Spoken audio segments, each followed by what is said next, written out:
বরানগরে একটা যা কাণ্ড হয়েছে তোমাদেরকে আর কি বলবো, মানে বলতে নিজেরই খারাপ লাগছে। আমাদের ছেলেটা কত কাজের দেখো, স্নান টান করে এসে নিজের স্কুল ড্রেস নিজে আয়রন করছে। এই যে আমার এবিসি জুস রেডি। আমাদের এই চ্যানেলে এন্টারটেনমেন্টের পাশাপাশি অনেক রকমের ইনফরমেশনই শেয়ার করার চেষ্টা করি। আমাকে দিয়ে সৌমি এটা টেস্ট করালো, এই প্রন ঘি রোস্টটা সুন্দর হয়েছে। আজকে পুরো মেনুটাই ফিশি।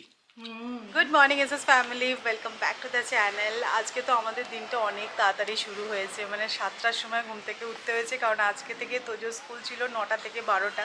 তোজো স্কুলে চলে গেছে, এখন 9:15 বেজেছে। আমি ব্যালকনিতে বসে ফুরফুরে ঠান্ডা হাওয়া খাচ্ছি। তো এই আর কি, আজকে সৌরভ তোজোকে দিয়ে চলে আসলো, ওকে ব্রেকফাস্ট করিয়ে রেডি টেডি করে পাঠালাম। তো সকালবেলা একটা পর্ব তো চলে, তোমাদেরকে সবসময় বলি, বাট এখন বেশ খানিকটা সময় পাবো নিজের জন্য। তোজোকে তো টিফিন দিতে হয়, ব্রেকফাস্ট সেভাবে হেভি না করিয়ে পাঠালেও হয়, বাট আমি না ঠিক ট্রাস্ট করতে পারি না, মানে ওখানে গিয়ে ঠিকঠাক খাবে কি খাবে না। তাই জন্য আমি প্রপারলি ব্রেকফাস্ট করিয়ে অল্প হালকা ফুলকা টিফিন দিয়ে দিই। তো এটাই আর কি, বাট দেখি মোটামুটি টিফিন শেষ করে। তোমাদেরও দেখালাম, মানে একদম যে টিফিন খাই না, যেরকম দিলাম সেরকমই নিয়ে চলে আসে, সেরকমটা কিন্তু নয়। ইনফ্যাক্ট একদিন আমি মানে ম্যাডামের সাথে কথা বলছিলাম যে হ্যাঁ, ও নিজে নিজে বেশ সুন্দর খেয়েও নেয়। তো এটাই আর কি ভালো, বাট খুব একটা ট্রাস্ট আমি করতে পারছি না, সেই কারণে একটু খাইয়ে পাঠাই। আজকে সুজি বানিয়ে দিয়েছিলাম। তো চলো এখন একটু বেরোবো, আমরা হাঁটতে যাচ্ছি।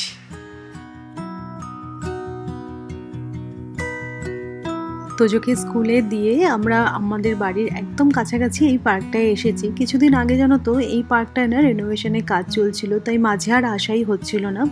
তো যাই হোক, ফাইনালি পার্কটা খুলেছে আর এখানে না হাঁটতে এসে বেশ ভালোও লাগে। আচ্ছা, তোমাদের মধ্যে থেকে একজন আমাকে কমেন্ট করেছিলে যে এই সামারে 10টার সময় কে হাঁটতে যায় ভাই, মানে উনি ঠিক এভাবেই কথাটা বলেছিলেন, আমি কোট করেই বলছি তোমাদেরকে। তো আমি না মনে করি যে হাঁটার কিন্তু কোনো টাইম হয় না।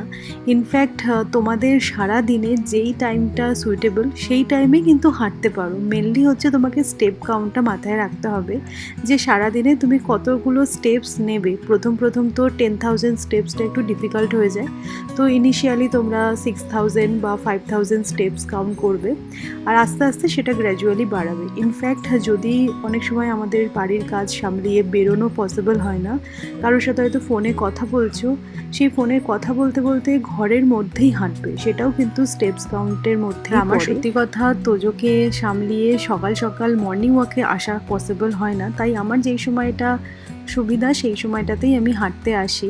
তো আমি এটাই বলবো, এটা কিন্তু ভীষণই একটা ভুল ধারণা যে সকালে মানে মর্নিং ওয়াকেই তোমাকে আসতে হবে। সারাদিনে যেই সময়টাই তোমার মনে হয় তুমি হাঁটতে পারবে সেই সময়টাই চুজ করা উচিত। এটা আমাদের বাড়ি থেকে আরও কাছে, ওই লিনিয়ার গার্ডেনটা এর থেকে একটু বড়, সেই কারণে যেতাম, কিন্তু ওখানে না লাল মাটি, মানে জুতোর 12টা বেরিয়ে যেত। আর এই পার্কটা খুব সুন্দর করে রিনোভেটও করেছে রিসেন্টলি, তাই জন্য হাঁটতে আসতে খুব ভালো লাগে। বাট এই পার্কের একটাই প্রবলেম, সেটা হচ্ছে যে টাইমিং আছে, সকাল আর বিকেল, মাঝে যে কোনো সময় আসবো হাঁটবো, এখানে হবে না। 10:30 অবধি মনে হয় না, 10টা 10-15 পর্যন্ত বন্ধ করে, 10টা অবধি টাইমিং, ওই 15 মিনিট লিনিয়েন্সি দেয়। হ্যাঁ, তো আমাদের হাঁটা হয়ে গেল।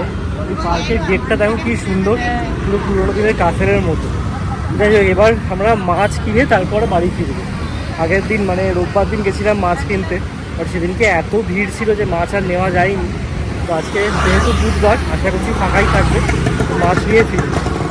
এই পার্কটা আমাদের বাড়ির একদম কাছে। দেখে বেশ সুন্দর ছোট ভেটকি এসছে। এই বড় ভেটকিগুলো নিয়ে দুজনে কত দিনে খাবো, তাই না? এই টাইপের ভেটকিগুলো বেশ ভালো, 540 টাকা কিলো একটা নেওয়া যেতে পারে। হ্যাঁ, ভেটকি নিয়ে নাও তাহলে। হ্যাঁ, এটা ভালো।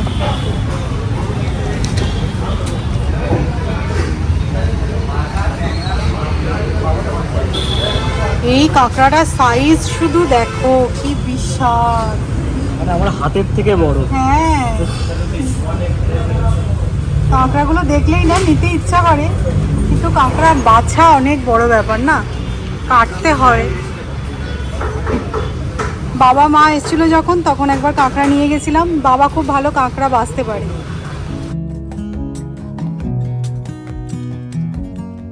হেঁটে টেটে এসে এত খিদে পেয়ে গেছে, আগেই এসে ব্রেকফাস্ট বানালাম। তো এই যে একটা টোস্ট নিয়েছি, বানানা আর একটা এগ পোচ। মাছের দোকান থেকে ফিরে সমস্ত রকমের মাছগুলোকে সুন্দর করে ধুয়ে কন্টেনারের মধ্যে রেখে ডিপ ফ্রিজারে রেখে দিলাম। তো আজকে এনেছি বলতে চিংড়ি, কাতলা আর ওই ছোট ভেটকি দেখালো সৌমি, সেগুলো। আজকে কিন্তু বেশ ভালো হাঁটা হয়েছে। তো বাড়ি ফিরে আগে স্নান করলাম, একে তো হেঁটেছি আর তার মধ্যে মাছের বাজারে গেছিলাম। তো আমার পুজোও হয়ে গেছে, সেই ফাঁকে সৌরভ মাছ টাছগুলোকে সব ধুয়ে রেখে দিল। আমি এই কাজটা কখনোই করি না, বাড়িতে মাছ মাংস আসলে ধোয়ার কাজটা সৌরভ করে। তো এই আর কি, অনেকটা কাজ এগিয়ে গেল। এবার তোজো চলে আসবে স্কুল থেকে, আমার পুজোটা হয়ে গেল, এবার আমি রান্নার কাজে হাত দেবো। কালকে তো জ্যৈষ্ঠ মাসের লাস্ট মঙ্গলবার ছিল, তো কালকে জয়মঙ্গলবারে পুজো করেছি। তো এবছরও বেশ ভালোভাবেই কেটে গেল জয়মঙ্গলবার। তো যাই হোক, আজকে রান্না বলতে আমি না আগে থেকেই ভেবে রেখেছিলাম ওই জিঙ্গা রেস্টুরেন্টে যেরকম চিংড়ি ঘি রোস্ট খেয়েছিলাম সেরকম বানাবো। তো ওইটা তো করবোই, ভেটকি মাছটা থাক, কালকে বানানো হবে। তোজোকে যদিও আজকে ভেটকি মাছ বানিয়ে দেবো, ও খায় ভেটকিটা, ভালোই বাসে খেতে। কিন্তু এখন তোজোর কি হয়েছে জানো তো, ও না ওই সবজি দিয়ে পাতলা তেলতেলে যে ঝোলটা সেটা খেতে চাইছে না, মানে খেয়ে নিচ্ছে বাট বুঝতে পারছি আমি যে অতটা তৃপ্তি করে খাচ্ছে না। সেদিনকে ডিমের ডালনা বানিয়ে দিয়েছিলাম, মানে একদম চেটে পুটে খেয়ে নিয়েছে, মানে একটু পেঁয়াজ রসুন আদার গন্ধটা পেলে মনে হচ্ছে ওর খেতে ভালো লাগছে। তো আজকে ওকে ওই আলু দিয়ে একটু মানে কম স্পাইসি ইউজ করি বা একদম কম তেলেই সমস্ত কিছু বানানো হয়, বাট ওই সবজি দিয়ে ঝোল ব্যাপারটা ও খুব একটা ভালোভাবে খাচ্ছে না। তো মাছের ডালনা করে দেবো ওকে। আর আজকে অনেক দিন পর কাতলা মাছের তেল নিয়ে এসেছি, তোমরা খাও কিনা জানি না, বাট ওই পেঁয়াজ দিয়ে একটু ঝাল ঝাল করে তেলটা বানালে না শুকনো ভাতে মেখে খেতে খুব ভালো লাগে।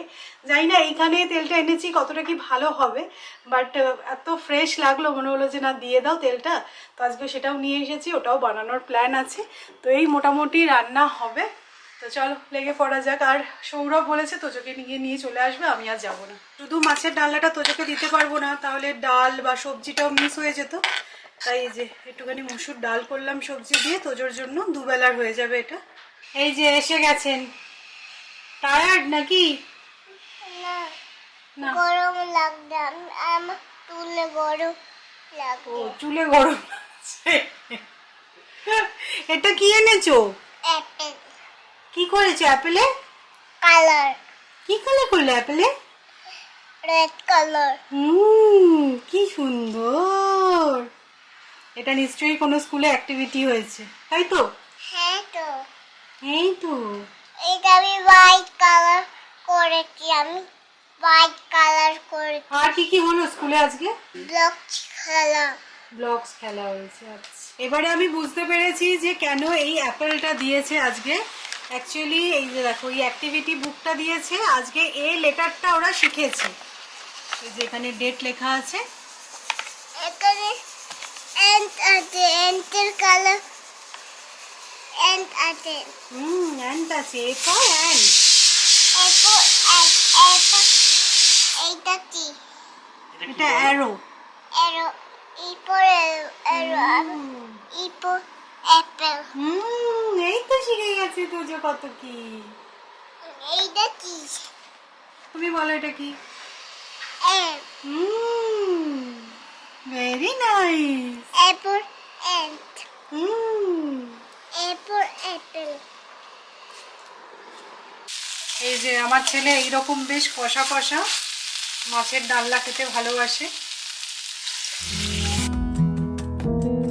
তো এই যে কাতলা মাছের যে তেলটা এনেছিলাম ওইটা এরকম পেঁয়াজ দিয়ে ভাজা ভাজা মতন করে নিয়েছি। এটা না শুকনো ভাতে মেখে খেতে হেভি লাগে। আমাদের ছেলেটা কত কাজের দেখো, স্নান টান করে এসে নিজের স্কুল ড্রেস নিজে আয়রন করছে। আবার এইখান থেকে বার করেছে। হ্যাঁ, আয়রনটা ওখান থেকে বার করেছে, করে আয়রন করছে। আয়রন করছি। আয়রন করছো? ঠিক আছে, ভালো করে করে নাও। একটা বন্ধ করে আসতে গেছে। আসো আয়রন করো। না, এটা কিন্তু কোনোভাবে ইলেকট্রিকের সাথে কানেক্টেড নয়, তো সে কারণে ভয়ের কিছু নেই। বাট হ্যাঁ, ওটাও এনজয় করছে আয়রন করে। নিজের কাজ নিজে করতে শেখাটা তো সবসময় ভালো, তাই না? গরম নয়। না, গরম নয়, করো। নিজে গরম নয়। করে নাও, আয়রন করে নাও। ফোল্ড করবে তারপরে সুন্দর করে। হ্যাঁ, ফোল্ড করে করব, আমি আয়রন করে করব। বেশ সুন্দর করে আয়রনটা করছে, একদম হাতা টাতা গুলো। হাত করে করছি ফাস্ট ফাস্ট করছি এবার কিরকম ফোল্ড করতে পারো দেখি। আয়রন হয়ে গেছে, এবার ফোল্ড করো।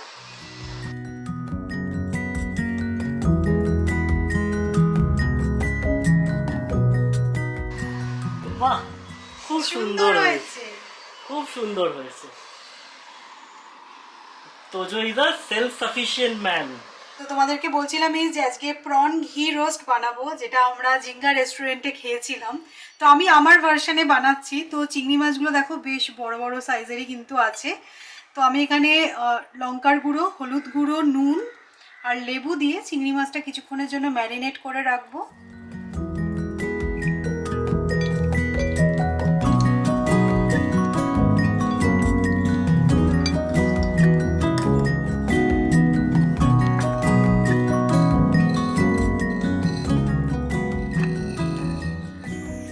প্রন ঘি রোস্টটা বানাবো আজকে, তার জন্য কিন্তু একটা ড্রাই স্পাইসের মিক্স লাগবে।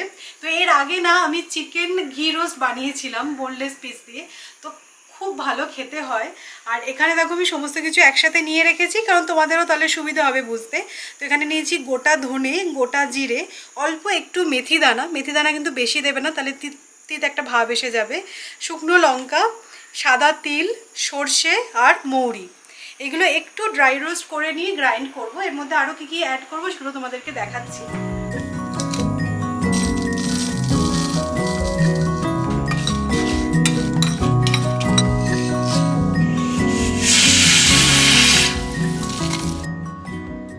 এত সুন্দর একটা অ্যারোমা। তো এই মশলাগুলো না প্রথমে আমি গ্রাইন্ড করে নিলাম। এবার এর মধ্যে দেখো বেশ কিছুটা কোয়ান্টিটিতে রসুন আর অল্প একটু জল দিয়ে এবার পেস্ট বানিয়ে নেব। প্রন ঘি রোস্ট, তাই জন্য এটা তো ঘিতেই বানাতে হবে। তো আমি কিছুটা ঘি দিচ্ছি আর কিছুটা আমি অয়েল ইউজ করব।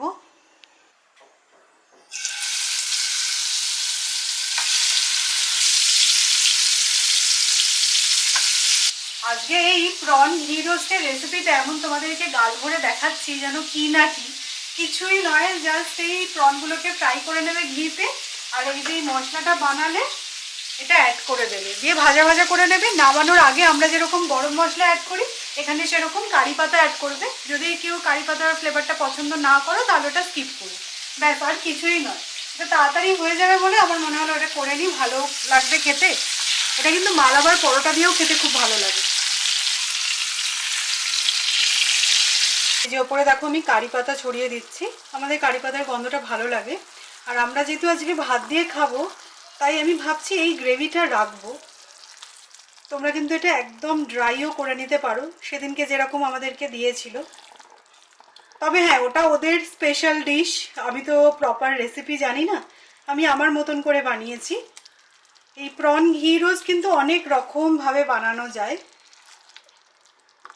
আমাকে দিয়ে সৌমি এটা টেস্ট করালো, এই প্রন ঘি রোস্টটা সুন্দর হয়েছে, একদম সেদিনকার রেস্টুরেন্টের মতোই। না, সেদিনকের মতন বলা চলে না, ওরা একদম ড্রাই মানে স্টার্টার আইটেম হিসেবে দিয়েছিল। আজকে এটা মেন কোর্স হিসেবেই আছে, দারুণ খেতে হয়েছে।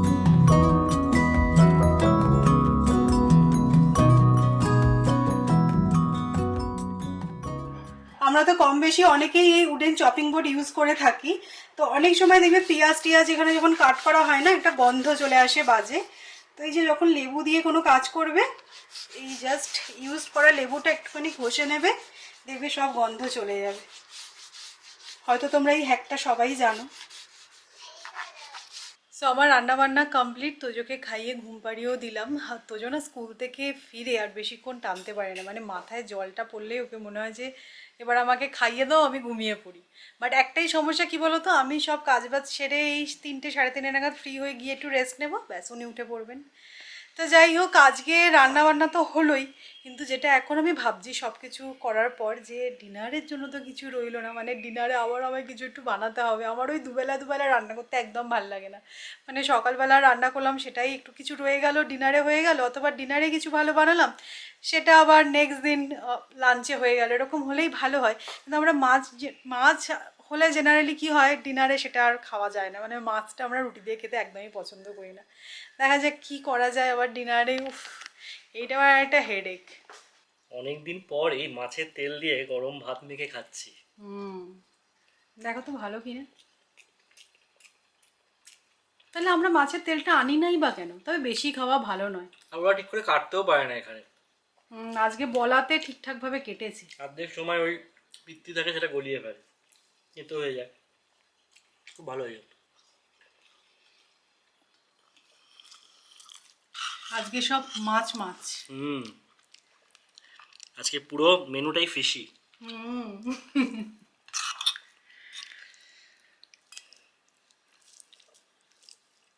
এটা তো অলরেডি সৌরভ টেস্ট করেছে। না অ্যাকচুয়ালি এই যে ফ্লেভারটা আমি ভেবেছিলাম নারকেলের দুধ টুধ দিয়ে আসে বোধহয়, না, তারপরে দেখলাম তুমি যে মশলাটা বানিয়ে দিলে তাতেই পুরো ফ্লেভারটা এসছে। আমি যে এখন তোমায় বেড়ে দিলাম না, তাতেই এটা খুব সুন্দর গন্ধ আসছে। দারুণ, মানে তোমরা যারা এই রেসিপিটা ট্রাই করোনি বাড়িতে অবশ্যই ট্রাই করো, হ্যাঁ, কোনো বানানো খুব ব্যাপার, সহজ। হ্যাঁ ভীষণই সহজ, সেটাই আর বলছি। দারুণ গন্ধ, মানে ভাত দিয়ে ভালো লাগবে খেতে। তো এখন বেজেছে 6:30, আমি আর সৌরভ একটু বেরোচ্ছি। শিল্পী অয়নদাকে তোমরা অনেকেই চেনো। তো অ্যাকচুয়ালি শিল্পীর না কিছুদিন আগে ওটি ছিল, তো সৌরভ সেই সময় গেছিলো হসপিটালে, বাট আমি না তোজোকে নিয়ে যাইনি, অ্যালাউও থাকে না বাচ্চা নিয়ে যাওয়ার। তো আজকে যাচ্ছি ওর বাড়িতে, ওর সাথে একটু দেখা করব বলে। আর তোজোকে নিয়ে যাচ্ছি না, মাসি এসেছে, ও এখন নিচে খেলছে। আমরা কাছাকাছির মধ্যে তো যাবো আর ওর সাথে দেখা করে চলে আসবো। চলো।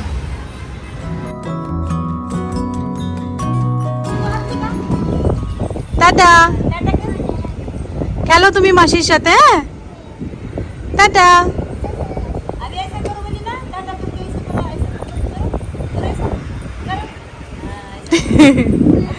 টাটা, চলো তোজো খেলুক, আমরা যাই। অসুস্থ মানুষকে দেখতে যাচ্ছি, কি নিয়ে যাব সেই ভাবতে ভাবতে মনে হলো ফল নিয়ে যাই, খেয়ে শক্তি পাবে।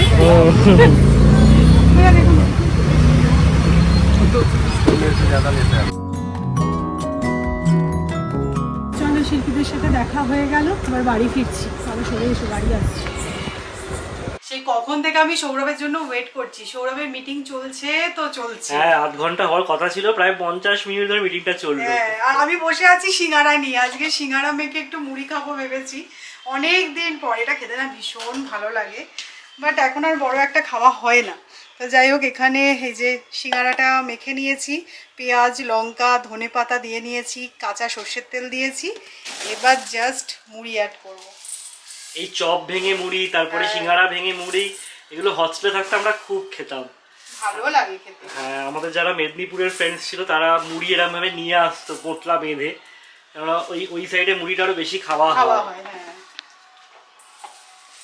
একটা আলুর চপ ভেঙে মুড়ি খেয়ে নেওয়া হয়। আমি হাত দিয়েই মাখছি, তাহলে ভালো আর কি মাখাটা হয়।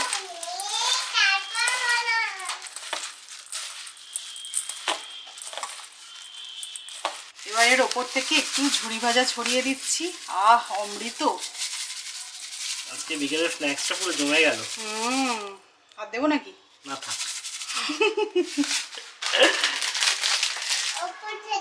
ওপর থেকে দড়ি বাঁধা দিয়ে দাও। তোমার মনে হচ্ছে খেতে ইচ্ছা করছে ঝুরি ভাজা? দেখো না, হাত বাড়িয়ে ফেলেছে অলরেডি।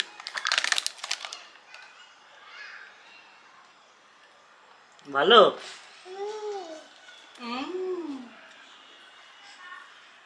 ও রান্নাঘরে ঘুরঘুর করে, যা পাওয়া যায়। যা পাওয়া যায় আর কি। কখনো চিপস, কখনো বাটার, কখনো ঝুরি ভাজা, ভালোই চলছে না? এই চল তোজো, তোর হোমওয়ার্ক আছে। হোমওয়ার্ক পেয়েছে স্কুল থেকে?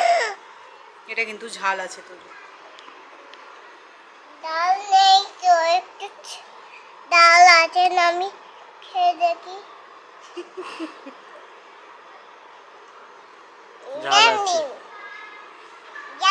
আবার এদিকে এসছি, যদি কিছু পাওয়া যায়। জানি ইয়ামি। ডিনারে কি বানাবো করতে করতে আলু ঢেঁড়স ভাজা করছি, যেটা খেতেও বেশ রুটি দিয়ে খারাপ লাগে না, আর খুব বেশি এফর্ট লাগলো না। তো যেটা অলমোস্ট হয়েই গেছে, আলুগুলো একটু সেদ্ধ হবে। যাই হোক, আমার জন্য যেটা আমি বানাচ্ছি এখন কাজ করতে করতে, সেটা হচ্ছে মর্নিংয়ে না এমটি স্টমাকে আমি ভেবেছি একটা করে জুস খাবো। তো সেই কারণেই দেখো আমি বিটরুট, আমলা মানে আমলকি আর গাজর নিয়ে নিয়েছি। এবিসি জুস, তোমরা তো অনেকেই নাম শুনেছো। বলছে এই জুসটা খেলে নাকি স্কিন হেয়ার খুব ভালো থাকে।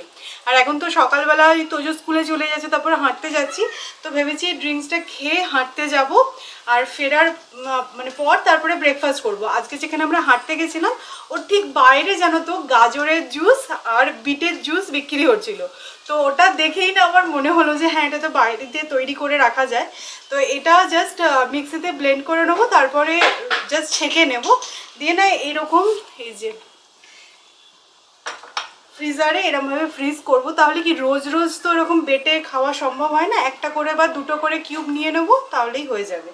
তো এর সাথে অল্প একটু কিন্তু মরিচও অ্যাড করতে হবে, তা না হলে ওটা বলে অ্যাবজর্ব করে না। তো সেই কারণে আমি এটা বানিয়ে রাখছি, যদি আমি বেনিফিট পাই দেন তোমাদেরকে বলবো, তোমরাও এরকমভাবে খেতে পারো। বরানগরে একটা যা কাণ্ড হয়েছে তোমাদেরকে আর কি বলবো, মানে বলতে নিজেরই খারাপ লাগছে, কেননা ইট involves a noble profession. But সত্যি আজকালকার দিনে কাউকে ট্রাস্ট করাই এত মানে ডিফিকাল্ট হয়ে গেছে। ঘটনাটা ঘটেছে বেশ কিছুদিন আগে, বাট মা আমাদেরকে আর কিছু জানায়নি, কারণ আমরা টেনশন করবো বলে। তো মায়ের চশমাটা একটু পুরনো হয়েছিল, ভাবছিল চেঞ্জ করবে। তো দিদি মাকে বললো যে যখন চশমা চেঞ্জ করবেই তখন চলো একবার ডক্টর দেখিয়ে নিই, তোমার পাওয়ার যদি এদিক ওদিক হয়ে থাকে, বয়স তো হয়েছে, তাহলে ফ্রেশ পাওয়ার নিয়ে একদম নতুন চশমা বানানো যাবে। তো কোথায় দেখাবে করতে করতে আমাদের বাড়ির সামনে ঘোষপাড়া আর কি, সিতিরমোড় ঘোষপাড়া, ওখানে একটা দিশা হসপিটাল আছে। আর এই হসপিটাল দিশা তো নাম তোমরা সবাই শুনেছো, ওয়েস্ট বেঙ্গলে খুবই পপুলার। আমার বাবারও ক্যাটারাক্ট সার্জারি দুটো চোখেই ওই দিশা থেকেই হয়েছিল, সেটা অবশ্যই ব্যারাকপুর দিশা। তো ওই ঘোষপাড়ার দিশাতে গিয়ে মা ডাক্তার দেখায় আর কি। তো একটা ঘর দুটো ঘর থেকে তৃতীয় ঘরে যখন গেছে, মানে এরকম প্রসেসেই ওখানে আই চেক আপটা হয় আর কি, এক একটা স্পেশালিস্ট থাকে আমার যতদূর মনে হয়, আমি পুরোটা তো জানি না। তো তৃতীয় নম্বর ঘরে গিয়ে যে ডক্টর দেখেছে মাকে, সে বলছে মাকে যে আপনার তো চোখে ছানি পড়েছে, ছানি পড়ে ছানি শক্ত হয়ে পাথর হয়ে গেছে। মা বলছে হ্যাঁ ঠিক আছে, আমার বয়স হয়েছে, ছানি পড়তেই পারে, বাট ছানি পড়ে পেকে গিয়ে পাথর হয়ে গেছে আর সেটা আমি একদমই কিছু ফিল করতে পারছি না, সেরকম তো আমার মনে হচ্ছে না হতে পারে বলে। কারণ আমি পরিষ্কার টিভিও দেখতে পারি, এবং টিভির নিচে যে লেখাগুলো যায় থাকে না, যে নিউজ লেটারে যে লেখাগুলো যায় আর কি নিউজ চ্যানেলে, সেগুলো আমার পড়তে কোনো অসুবিধা হয় না। তো মা একটুখানি মানে ডাউটফুলি হয়ে গেছে যে এত কিছু হয়ে গেছে আমার চোখে। আর মা এটাও বলেছে যে আমার সবে গলব্লাডার স্টোন অপারেশন হয়েছে, যদি কিছুদিন ওয়েট করা যায়। তখন ডাক্তার ওনার মায়ের ওপর খুব চিৎকার করেছে যে তাহলে এসেছেন কেন আপনি এখানে, যখন কিছু করাবেনই না, অপারেশন করাতেই হবে, না হলে দেরি হয়ে যাবে, আর অপারেশন যদি নাই বা করাবেন তাহলে এসছেন কেন। মা বলছে এসছি কেন, আমি ফ্রেশ পাওয়ার নিতে এসছি। তো যাই হোক, সেসব করে মা খুব টেনশনে পড়ে গেছিলো, বাট আমাদেরকে আর কিছু জানাইনি, কারণ আমরাও টেনশন করব, মানে ক্যাটারাক্ট পেকে গিয়ে পাথর হয়ে গেছে, এটা মানে একটা বাজে ব্যাপার না। তো যাই হোক, মা আর একটা ডক্টরকে কনসাল্ট করে, আমাদের ওখানে একটা পুরনো চশমার দোকান আছে, ওখানে একজন ডক্টর বসেন অনেক দিন ধরে, আমিও দেখিয়েছি ওনাকে বহুবার। তো ওনাকে দেখিয়ে ওনাকে প্রথমে না এই ক্যাটারাক্ট বা ছানি সম্পর্কে কিছু বলেইনি, এমনি দেখাতে গেছি ফ্রেশ পাওয়ার নেবো চশমা বানাবো বলে। তো উনি সমস্ত কিছু দেখে টেকে নিয়েছেন। তারপরে দিদি লাস্টে একবার জিজ্ঞাসা করেছে মায়ের তো বয়স হয়েছে, ছানি কিছু দেখতে পাচ্ছেন? উনি বলেছেন না না, ছানির কিছু কিছু এখনও দেখতে পাওয়া যাচ্ছে না। তো সবাই অবাক হয়ে গেছে, মানে যখন একটা ডাক্তার বললো এরকম ছানি পেকে গিয়ে পাথর হয়ে গেছে, আর একটা ডক্টর বলছে যে ছানির কিছু ব্যাপার দেখতেই পাওয়া যাচ্ছে না, মানে ট্রাস্ট করার কোনো জায়গাই নেই। তো মা আমাকে এবার আজকে গতকালকে এই ঘটনাটা পুরো বলছে যে কী কী ঘটেছে। আমি তো মাকে বলছি তুমি ইমিডিয়েটলি ডক্টরের কাছে যাও, প্রেসক্রিপশন নিয়ে, যে আপনি কী করে বললেন আমার চোখে ছানি আছে। তো তখন প্রেসক্রিপশানটা দেখে দেখা যাচ্ছে কোথাও ক্যাটারাক্ট কথাটা লেখাই নেই, ফলো আপ আফটার 3 months লেখা আছে। মানে ওনাকে যদি এখন কাউন্টার করতেও যায় মা সেই ডক্টরকে, কিসের বেসিসে যাবে, কেননা প্রেসক্রিপশানে লেখে নিই যে ক্যাটারাক্ট আছে। আর ক্যাটারাক্ট হয়েছে বলে মায়ের উপর চিৎকার চেঁচামেচি পর্যন্ত করেছে ওখানে ডক্টর সবার সামনে। মা যখন বলেছে যে আমার তো চোখে কোনো রকম দেখতে প্রবলেম হচ্ছে না, তাহলে একেবারে ছানি পেকে গেছে বলছেন আপনি, মায়ের উপর চিৎকার করেছে এটা শোনার পর। তোমাদের বললাম না, দিশা একটা এত বড় প্রতিষ্ঠান, তার একজন ডক্টর এরকম বলেছে, এরকম হয়েছে, মানে এটা কী বলবো বলো, মেডিকেল ফ্রড ছাড়া কিছু বলার নেই।